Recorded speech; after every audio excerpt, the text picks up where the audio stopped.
በኢትዮጵያ የአፍሪካ ህብረት የምርጫ ታዛቢ ልዑካን የሚመራ የቀድሞ የኬንያ ፕሬዝዳንት ኡሁሩ ኬንያታ በኢትዮጵያ እየተካሄደ ያለው 7ኛ ጠቅላላ ምርጫ በሰላም ሁኔታ መጀመሩን ገልጸዋል። ኡሁሩ ኬንያታ በመራጮች ማዕከል የተመለከቱት ሁኔታ ሲገልጽም ድምፅ አሰጣጥ ሂደት በስርዓት እየተካሄደ መሆኑን ጠቁሞ ቀኑን ሙሉ በተመሳሳይ መንፈስ እንደሚቀጥል ጠቅሰዋል። ድምፅ መስጠት ዜጎች የሚወክሏቸው መሪዎችና ተወካዮችን በነፃነት የመምረጥ መሰረታዊ ዲሞክራሲያዊ መብት ነው ያሉት ኬንያታ የአፍሪካ ህብረት በአህጉሪቱ እውነተኛ ውክልና አካታችነት እና ህዝቦች የራሳቸውን መሪ የመምረጥ አቅም እንዲጠናከር የሚሰራ አስታውቋል። በአንዳንድ አፍሪካ ሀገራቶች ምርጫ ሂደት ፈተና እንዳለው ገልጾ ከአንዳንድ ምርጫ በኋላ የተሻለ ዲሞክራሲና ባህላዊ ለመገንባት እድል እንዳለው ጠቅሷል። የኢትዮጵያ የዚች ታላቅ አህጉሪት ዋና ከተማ ናት ያሉት በዚህ ሀገራት የሚከሰት ስኬታዊ በመላው አፍሪካ ውስጥ ይንጸባረቃል ሲሉ የተናገሩት ኬንያታ ለኢትዮጵያ ህዝብ መልካም ምኞታቸውን ገልጾ የምርጫ ሂደቱን በስርዓትና በሰላም እንዲጠናቀቅ ያላቸውን እምነት አረጋግጠዋል።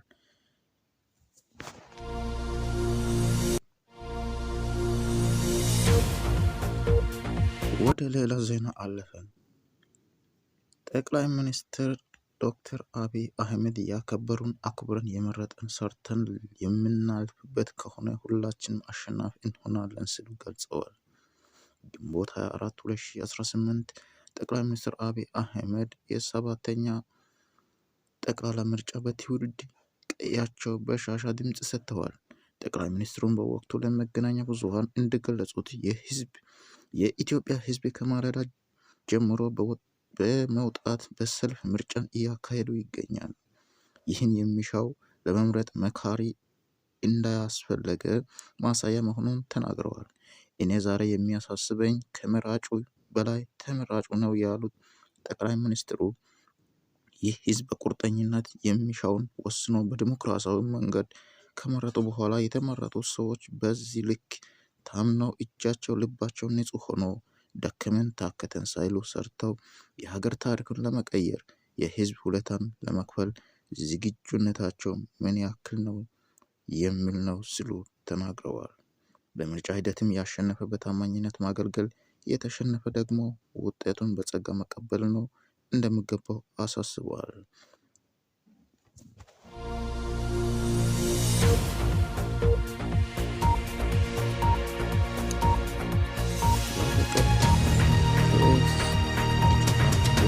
ዜና ውስጥ እንገባለን። ባለፈው ሳምንት በቱሉ ሚክ ታጋቾች ቤተሰቦች የታገቱበት ኦሮሚያ ክልል አሁን በኦሮሚያ ክልል የቱሉ ሚክ ታጋቾች በ1.5 ሚሊዮን መንግስት ኃይሎች ተቀሙ ተብሏል። በኦሮሚያ ክልል የቱሉ ሚክ ታጋቾች ለማስለቀቅ 1.5 ሚሊዮን ብር ይዞ ለአጋቾቹ ለማድረስ ሲሄዱ በመንግስት ኃይሎች ገንዘብ መቀማታቸው ተሰምቷል። የተቀሙት በኦሮሚያ ክልል ጸጥታ አካላት መሆኑን ታውቋል። በሰሞኑ በኦሮሚያ ክልል ከጉሃጽን ፊቼ መሀክ የህዝብ አውቶቡስ ተሳፋሪዎችን መታገታቸውና መገደላቸው ይታወቃል።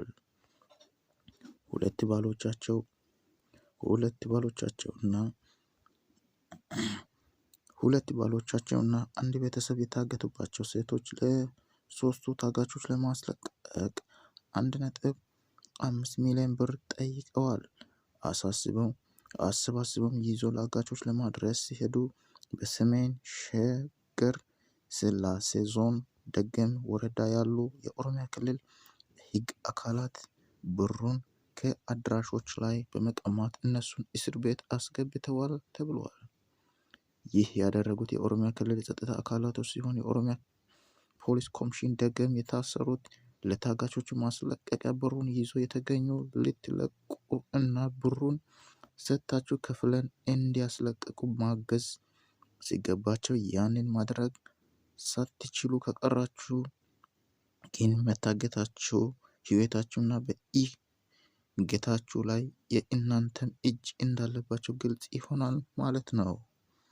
ደገም ያላቸው እነዚህ የጸጥታ ኃይሎች በጭንቅ ላይ ያሉት ባሎቻቸውን የታገተባቸው ቤተሰብ ካልከፈሉ እንደሚገሉ እየዛተባቸው የሰነበቱት ብሩን ተበድረውና ወርቃቸውን ሽጠው ይዞ ሲመጡ ይዞ ማሰር አይገባም። እናንተ ታጋቾች ማስለቀቅ ካልቻላችሁ የታጋቾች ቤተሰብ ምን ያድርግ? ኦሮሚያ ክልል ፖሊስ ታጋቾችን ማስለቀቅ የማይችልበት ሂደት ለታጋቾቹ ማስለቀቂያ ለመክፈል የመጡ ማሰር፣ የያዙትን መንጠቅ ልክ ነው ብሎ እናምናለን። ከቻላችሁ አስለቅቁን፣ ካልቻላችሁ ልቀቁን፣ እነሱ ከፍሎ ያስለቅቁ። ይህን ሰው ጭንቅ መረዳትም አንዳንዴ ያስፈልግ ይመስል ይሆናል። ኦኬ፣ አሁን በመቀጠል ወደ ቀጣይ ስፖርታዊ መረጃ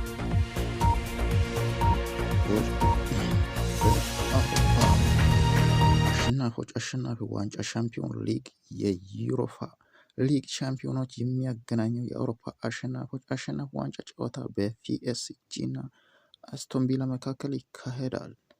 ፓሪስ ሴንት ጀርመን አርሰናልን በመለያ ምት አሸንፎ ለተከታታይ 2 ውድድር ዓመት የአውሮፓ ሻምፒዮንስ ሊግ ሻምፒዮና ሆኗል። በተመሳሳይ የእንግሊዙ ክለብ አስቶን ቪላ ደግሞ የጀርመኑን ፍራይበርግ በመርታት የውድድሩ ዓመት የዩሮፓ ሊግ ባለ ድል መሆን አይዘነጋም። ይህን ጨዋታ በሁለት ስፔናዊ አሰልጣኞቹ በሉዊስ ኤንሪኬ እና በዩናይ ኤሜሪ መካከል የሚደረግ ታላቅ የታክቲክ ፍልሚያ ይሆናል ተብሎ ከወዲሁ ተጠብቋል። የአውሮፓ ሻምፒዮና የሚያፋልመው ይህ ታላቅ ጨዋታ በኦስትሪያ ሳሊዝበርግ በሬድ ቡል ስታዲየም ነሐሴ 6 2018 ዓመት ይካሄዳል።